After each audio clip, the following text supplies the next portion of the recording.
லால் சலாம் படத்தை தொடர்ந்து super star ரஜினிகாந்தோட ஆக்டிங்கில் இப்போ ரிலீஸ் ஆகிறது போகிற திரைப்படம் தான் வேட்டையன். இந்த வேட்டையன் படம் அக்டோபர் 10 ரிலீஸ் ஆகும்னு சொல்லிட்டு அஃபிஷியலாக அனௌன்ஸ் பண்ணிட்டாங்க. மேலும் வேட்டையன் படத்தில் சூப்பர் ஸ்டார் ரஜினிகாந்த் அவர்கள் ரிட்டையரான போலீஸ் அதிகாரியாக நடிக்கிறார். மேலும் இந்த வேட்டையன் படத்தை டிஜே ஞானவேல், அதாவது ஜெய் பீமை எடுத்த டிஜே ஞானவேல் தான் இந்த படத்தை எடுத்திருக்காரு. அதனால தான் இந்த படத்துடைய எதிர்பார்ப்பு பார்த்திங்கன்னா 2 மடங்கு இருக்குது. அதாவது ஜெய் பீம் சர்வதேச அளவில் மிகப்பெரும் ஒரு அவார்டை வாங்கி குவிச்ச படம். சூர்யாவுக்கு ஒரு நல்ல பேரை வாங்கி தந்த படம்னா அது ஜெய் பீம்னு சொல்லலாம். இருளர் பழங்குடியினர்கள் எந்த அளவுக்கு கஷ்டத்தை அனுபவிக்கிறாங்கன்றத கண் முன்னாடி கொண்டு வந்து காமிச்சிருந்தாரு டைரக்டர். அதை தொடர்ந்து இப்போ ரஜினிகாந்தை வச்சு ஒரு சமூக கருத்துள்ள படத்தை எடுத்திருக்காராம். இந்த படத்தில் சூப்பர் ஸ்டார் அவர்கள் ரிட்டையரான போலீஸ் அதிகாரியாக ஸ்கூல்ஸில் நடக்கிற ஸ்கேம்ஸையும், போலீஸ் எந்த அளவுக்கு ஒரு ஸ்கேம்ஸையும் மேலும் அப்பாவி ஜனங்களை துன்புறுத்துறாங்கன்றதையும் இந்த படத்தின் மூலமாக வெளிக்கொணர போகிறாரு. அதை தொடர்ந்து சூப்பர் ஸ்டார் ரஜினிகாந்தோடு சேர்ந்து அமிதாப் பச்சன் ஒரு முக்கியமான ரோலில் இந்த படத்தில் நடிச்சிருக்காரு. மேலும் சூப்பர் ஸ்டார் ரஜினிகாந்த் கூட சேர்ந்து ரித்திகா சிங், மஞ்சு வாரியர், துஷாரா விஜயன், ஃபகத் ஃபாசில், ராணா ரகுபதினு மிகப்பெரும் நட்சத்திர பட்டாலுமே இந்த படத்தில் நடிச்சிருக்காங்க.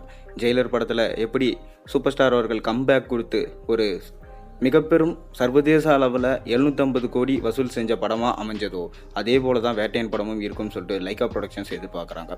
மேலும் அனிருத் தான் பார்த்தீங்கன்னா இந்த படத்துக்கு மியூசிக் போட்டிருக்காரு. அதை தொடர்ந்து ஸ்பெஷல் அப்டேட் என்ன வந்திருக்குன்னா, இந்த படத்தில் முதல் பாடலை சூப்பர் ஸ்டார் அவர்கள் பாடியிருக்காராம். ஏற்கனவே பார்த்தீங்கன்னா சூப்பர் ஸ்டார் அவர்கள் ஓன் வாய்ஸில் நிறைய பாட்டு பாடியிருக்காரு. அதை தொடர்ந்து இந்த படத்துலையும் அவருடைய ஓன் வாய்ஸிலே முதல் பாடலை பாடியிருக்காராம். இந்த பாட்டு சூப்பர் ஸ்டாரோட அறிமுக பாடலாக இருக்க போகுது. மேலும் அனிருத் கூட சேர்ந்து சூப்பர் ஸ்டார் கூட சேர்ந்து இந்த படத்தில் பாடியிருக்காராம். ஏற்கனவே பார்த்தீங்கன்னா நெல்சனோட டைரக்ஷனில் வந்து ஜெயிலர் படத்தில் ஒரு பாட்டை அனிருத் பாடியிருப்பார். அதில் சூப்பர் ஸ்டாரோடைய வாய்ஸ் நோட் இருந்தது. அதை தொடர்ந்து இந்த படத்தில் சூப்பர் ஸ்டாரே முழு நீளமாக பாடியிருக்காராம். எப்பயும் எஸ்பிபி தான் பாடுவார். அவர் இல்லாததுனால அனிருத் பார்த்தீங்கன்னா ஃபேவரட் ஆகிட்டார் சூப்பர் ஸ்டார் ரஜினிகாந்துக்கு. அவருடைய சாங்ஸில், அவருடைய மியூசிக்கில் பார்த்தீங்கன்னா சூப்பர் ஸ்டார் ரஜினிகாந்த் இப்போ பாட்டு போட போகிறாரு.